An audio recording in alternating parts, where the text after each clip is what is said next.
What's going on? JaGurl Raven with JaGurl TV, and I am here with some very key players in the new Starz series BMF. I have the creator, writer, and executive producer, Mr. Randy Huggins. I also have Demetrius, who plays Big Meech, who's also his father in the series. And then I have Da Vinci, who plays Terry, aka Southwest T. How are you gentlemen doing? Fantastic.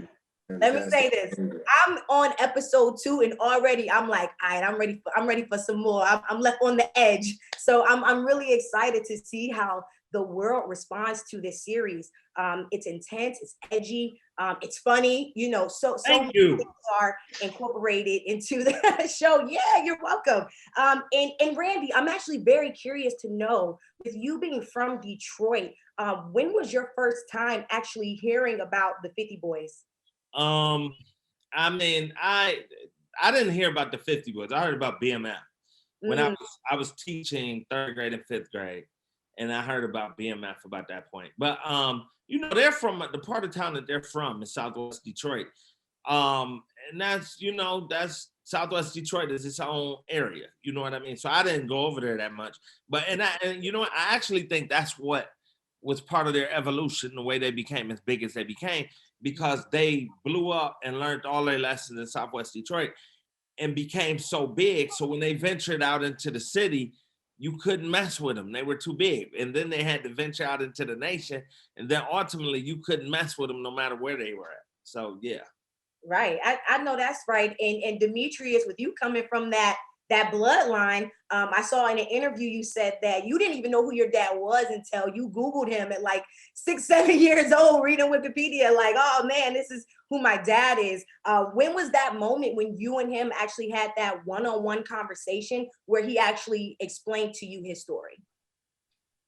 It was never a certain time when he was like, all right, now I'm gonna tell you. He was just a funny, cool ass dad. Like, I used to just remember being with him all the time. And then when he got locked up and I went to jail to go visit him, well, the first time I seen him behind bars, it was emotional. I was just mind blown like that. I couldn't touch him and couldn't see him again. So when I started going back more frequently to go see him, he started getting more comfortable and he just started telling me stories, like this stuff he used to be doing. I'm like, what the hell? This doesn't even sound real.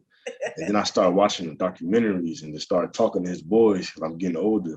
And they just telling me everything. I'm going outside myself. I'm getting older, and I'm running into people that's telling me that he changed their life, and that without him they wouldn't be where they are now. Just all type of different crazy stuff that sounds crazy, you know. So that's when I really understood. Like when I started growing up more and can really understand what it is to be a good person and help somebody.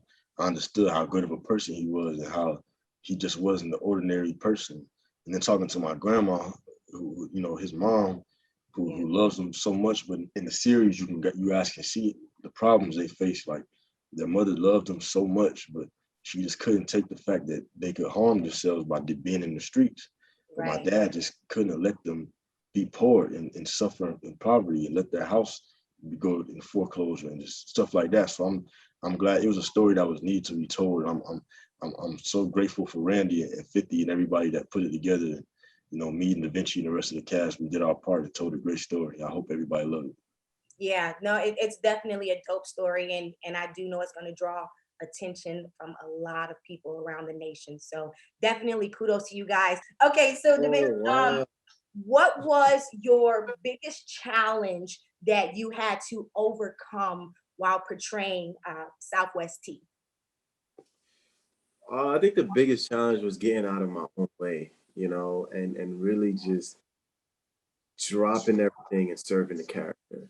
You know what I'm saying? Like it like the character stripped me from a lot of things that was myself, you know, and I'm just like, oh my God, now you guys are taking this away from me, taking this, oh shit, you cut all my hair off. What the fuck? Like I just was being stripped from my identity. So it was just like, you know, it was a lot. And, you know, just having that and dealing with a whole bunch of different opinions, it was difficult. But, you know, Randy pulled me aside and we had a great conversation and he put it in terms that I could really understand. And, you know, and I just started just, boom, tying my laces and getting back in the game. And you know, I really just embodied the character and the story really well. But it was definitely a lot. This was for sure one of the most difficult roles I've ever played. I think I will ever play so far in my career. Oh yeah, it's a lot different than All American. Right. right. I ain't playing ball no more. right. But no, you guys did a phenomenal job. So, you know, Thank definitely know that for sure. Okay. But I do want to thank you guys so much for your time. And man, best of blessings to you guys for this series. Hey, Randy, you got one here. You got one. Appreciate it. Thank you, Raven. Have a great day, Raven. Yes, thank you. You as well.